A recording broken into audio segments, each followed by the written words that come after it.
চরের মানুষ ঘরের মানুষের চতুর্থ পর্বে আপনাদের স্বাগত জানাই। আজ আমরা ধলার পাড়ে এসে দেখলাম বর্ষার পানি অনেক বেড়েছে। ভিতরের যে জাগনা চর ছিল সেখান থেকে ঘোড়ার গাড়ি ঘোড়া সরিয়ে এনে উঁচু স্থানে রাখা হয়েছে। এই জায়গাটা দিয়ে ঘোড়ার গাড়ি অনায়াসে পার হয়ে যেত। আজ এখানে বর্ষার পানি জমতে শুরু করেছে, মাছ ধরার উপযোগী হয়ে পড়েছে। মেঘ দেখা যাচ্ছে, তার মানে আজকেও বৃষ্টি হবে এবং পানি আরও বাড়বে। বর্ষাকাল, তাই জেলেদের মাছ ধরার অন্যান্য সরঞ্জামাদি তৈরির ব্যস্ততা চলছে। দীর্ঘদিন ধরে অব্যবহৃত নৌকাগুলি উঠিয়ে এনে ব্যবহার উপযোগী করার চেষ্টা চলছে। পানি হয়ে গেছে, এখন কি তোমরা এই দিক দিয়ে যাইতে পারো? এই সাইড দিয়ে তো আর যাইতে পারো না, যেতে পারো না। ঘুরে যাও নাকি এদিক দিয়ে নামো, নাকি ওই ওই রাস্তা দিয়ে যাও? গত পর্বে এই ছেলেটিকে দেখেছিলেন, ঘোড়া চালক সে। ঘোড়ার গাড়িতে করে মৃত গরু নিয়ে এসে নদীর গভীরে ফেলে আসছে। আজকে সে তার ঘোড়ার গাড়িতে করে মালামাল নিয়ে এসে এ পর্যন্ত আসতে পেরেছে। এরপরে পানি। সে দাঁড়িয়ে আছে, দাঁড়িয়ে দাঁড়িয়ে কর্মব্যস্ত জেলেদের জীবনযাপন দেখছে। জেলেরা গত রাতে যে দোয়াইর পেতেছিল পদ্মা নদীর ঘাটে, তাতে যে মাছ ধরা পড়েছে সেগুলো ঝেড়ে মুছে আবার পরবর্তী রাতে পাতবার জন্য তৈরি করছে।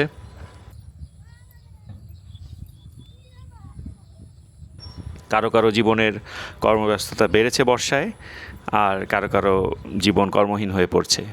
এই বর্ষায় এই ছেলেটিকে নতুন কোনো কর্মস্থান বা কর্ম বেছে নিতে হবে।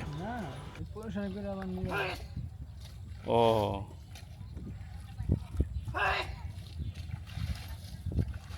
হইল না, তাহলে তো পানি আটকাই গেল। জোয়ারে বাড়ে, এই যে জোয়ারে বাড়ছিল আবার কমে গেছে, আবার জোয়ারে বাড়তেছে আর কি। এইবার আর কি ফোঁটা ফোঁটা বৃষ্টি পড়তে শুরু করেছে। বর্ষায় আমরা নিরাপদ স্থানে সরে যাওয়ার চেষ্টা করছি, কারণ বৃষ্টি হবে এবং বোঝা যাচ্ছে প্রবল বৃষ্টি। আমরা একটি নিরাপদ আশ্রয়ে এসে উপস্থিত হলাম। এটি একটি গ্যারেজ।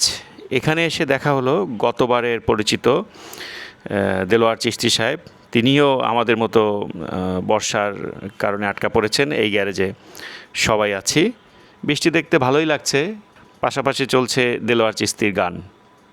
পারের আশায় তাড়াতাড়ি সকালে বেলা ধরলাম পারি, আমার দিন যে গেল সন্ধ্যা হলো, আমার দিন যে গেল সন্ধ্যা হলো, কেমনে পারে যায়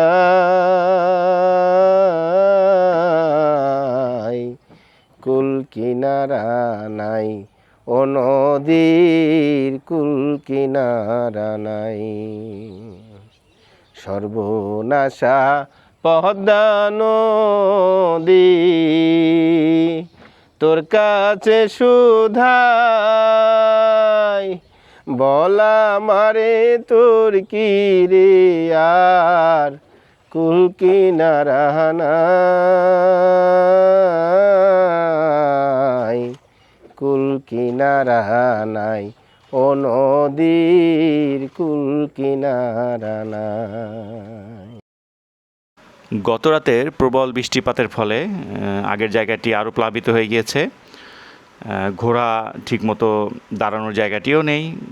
তারপরও ঘোড়ার গাড়িতে করে এসে নৌকায় মালামাল তুলে দেওয়া হচ্ছে এখান থেকে। আর এই যে যে জায়গাটি দেখতে পাচ্ছেন, এই জায়গাটি এখন আগের চেয়ে বেশি প্লাবিত, যার ফলে এখানে আগের সেই ঘোড়া চলাচলের উপযুক্ত অবস্থা নাই। পাশাপাশি গতবারের যে খেয়া পারাপারের জায়গাটি দেখেছিলেন সেটিও পরিবর্তিত হয়ে গেছে। পূর্বের ঘাটটি পরিবর্তিত হয়ে তৈরি হয়েছে নতুন ঘাট। মানুষ খেয়ায় উঠতে শুরু করেছে তাদের যানবাহন। দোকানের খাবার যাবে, এখান থেকে যানবাহন মালামাল সব কিছুই ওঠানো খুবই ঝুঁকিপূর্ণ। কারণ দেখতেই পাচ্ছেন সরু কাঠের সিঁড়ি তৈরি করে তার উপর দিয়ে মানুষ এবং বাইক তোলা হচ্ছে। বাইক উঠানোটা খুবই ঝুঁকিপূর্ণ মনে হচ্ছে, যে কোনো সময় পিছলে পড়ে যেতে পারে। একে অপরকে সহযোগিতা করছেন ট্রলারে বাইক তুলতে।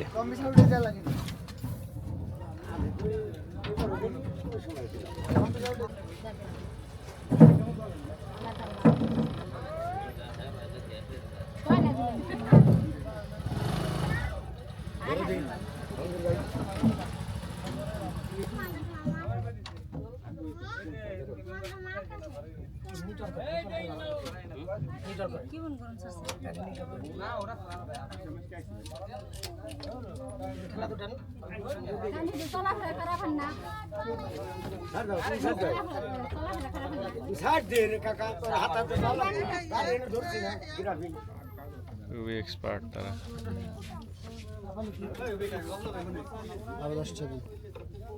পানি বেশি হয়ে গেছে বর্ষার পানিতে। বর্ষার পানি। আগে তো ওই ঘাটি ছিল। হ্যাঁ, আগে ওই গাড়ি আসলো, এমনি পানি বেশি হয়েছে, বিরাট সদস্য। এপার থেকে ছাড়ে 9:10, ওপার থেকে দেখা ছাড়তে ছাড়তে রাত্রে 10টা বেজে যায় লাস্ট ট্রিপ। লাস্টে। ভোরে ভোরে ভোরে আপনার 7:30 ফার্স্ট ট্রিপ, 7:30 বাজে ফার্স্ট ট্রিপ। এর আগে যদি জরুরি হয় কারো ওষুধ, অ্যাক্সিডেন্ট, কোনো অসুবিধা, তখন পার্সোনালি ফোন করতে হবে। ফোন করলে তখন ওই রিজার্ভ করে। হ্যাঁ, রিজার্ভ করে। রিজার্ভ তখন রিজার্ভে যেতে হবে। রিজার্ভে কত নেয়? ওইটা সময় বুঝে দেখা যাচ্ছে 400-500 পারাপার একবার। হ্যাঁ সেই হিসাবে ওপারেও থাকে সবসময়। হ্যাঁ, ওপার থাকে না, এপারে থাকে। এপার থেকে ফোন দিলে যায়। ওই যাওয়া আসা আপনারা কন্ট্যাক্ট করে যান না? হ্যাঁ, 30 টাকা। আমরা যাত্রা শুরু করলাম এই ট্রলারে। অন্যান্য যাত্রীদের সাথে যাচ্ছি ধলার মোড়ের অপর পারে। সর্বনাশা পদ্মা নদী, তোর কাছে সুধাই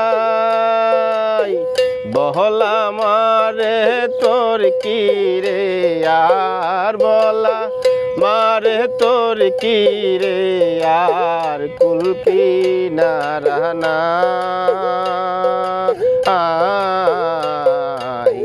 কুল কিনারা নাই, ও নদীর কুল কিনারা নাই। পারের আশায় তাড়াতাড়ি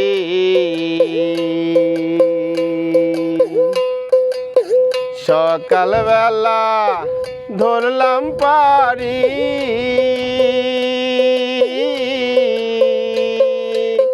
পারের আশায়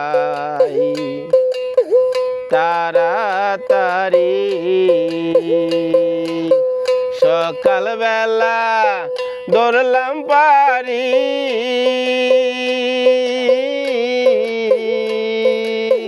দিন যে গেল সন্ধ্যা হলো আমার, দিন যে গেল সন্ধ্যা হলো, কেমনে পারে যায়, কুল কিনারা নাই, ও নদীর কুল কিনারা নাই। সর্বনাশা পদ্মা নদী।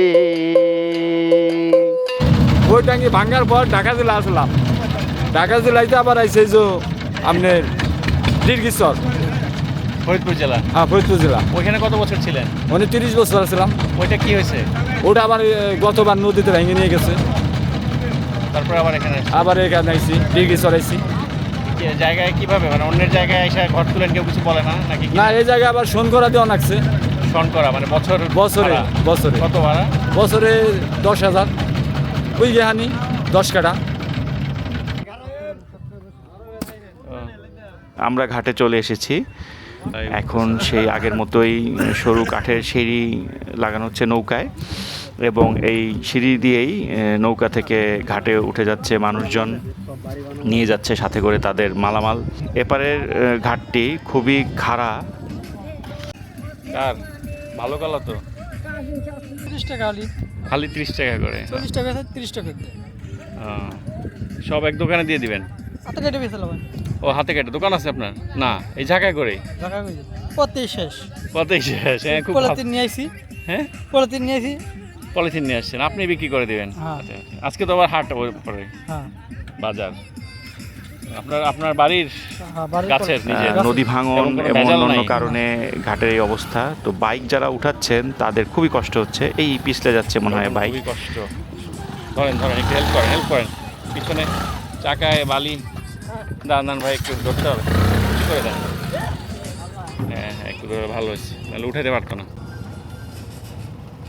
দেখেন আপনি, হ্যাঁ ঠেলা স্টার্ট দিয়ে না, স্টার্ট দিলে যে এরকম হবে, একটু কষ্ট করে ঠেলেই উঠান। ধরেন ভাই একটু ধরেন।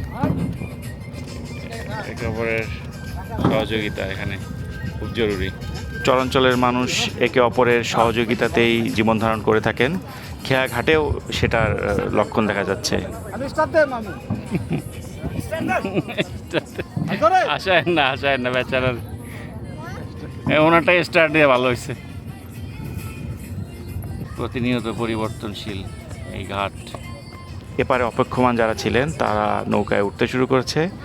তারা এই খেয়া পার হয়ে আবার যাবেন ধলার পারে। তরতাজা বড় ব্যাপার হচ্ছে কেমিক্যাল ফ্রি। বাচ্চারা নামছে আনন্দ নিয়ে, সাথে নামছে মা খালারা, সহযাত্রী পরিবারের। অপেক্ষমান যাত্রীরা অপেক্ষা করছেন। ভাই উনি মনে নামবে না, কি করবেন আপনি? সাধারণ যাত্রী ওঠার পরে বাইক যারা নিয়ে এসেছেন তারা খেয়াতে তাদের বাইক তুলবেন। নদীর ভাঙন দেখা যাচ্ছে, ভাঙনের দৃশ্য পরবর্তী রূপ।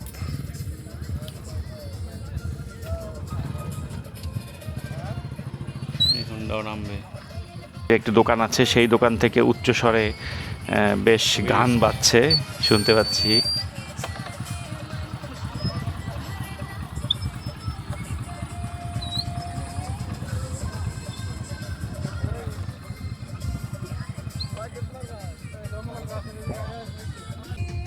কি সুন্দর চরের দৃশ্য।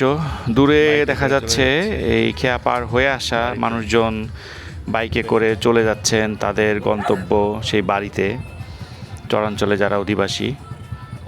আর যাদের এপারের কাজকর্ম শেষ হয়েছে তারা কেউ ঘাস, কেউ কলা, কেউ অন্য প্রয়োজনীয় জিনিস নিয়ে ধলার পারে যাওয়ার জন্য নৌকায় উঠছেন।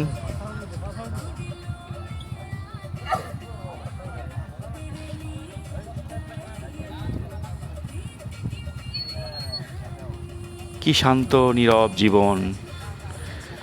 সবাই উঠে যাওয়ার পরে নৌকার মাঝি কিছুক্ষণ বিশ্রাম নেওয়ার পর নৌকার মাঝি উঠতে শুরু করেছেন, কারণ তার খেয়া পরিপূর্ণ, যাত্রী উঠে গিয়েছে।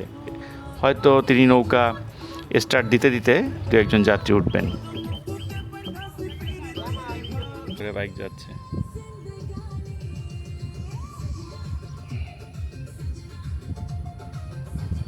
কেউ যাচ্ছে হেঁটে।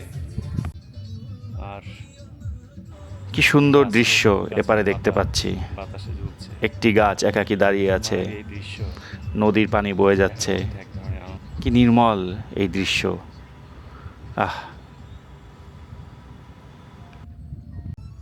ওই একজন মহিলা আবার ওই দূরে চরের বিস্তীর্ণ প্রান্তরে হেঁটে যাচ্ছেন একজন। ফসলি মাঠ, নদীর বাঁক, পায়ে হেঁটে চলা পথ, এই তো গ্রামীণ জীবন। আর তীব্র স্রোত, বহমান নদী, ঘোড়ার গাড়ি। ঘাটের পাড়ের ওই পাশে, ঘোড়ার গাড়ির পাশেই দোকান থেকে বাজছে গান। বাইক আবার চলে আসছে। ওই দূর থেকে নদীর পাড় জুড়ে বাইক চালিয়ে আসছেন কেউ একজন, হয়তো নৌকা ধরবেন।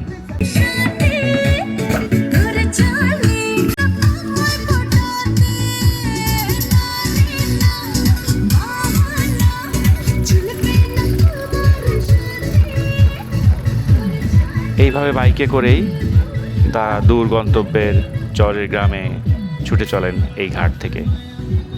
কখনো বাইক, কখনো ঘোড়ার গাড়ি, কখনো পায়ে হেঁটে এই চরাঞ্চলের জীবন যাপন করেন তারা। নৌকা তো চলে গেল।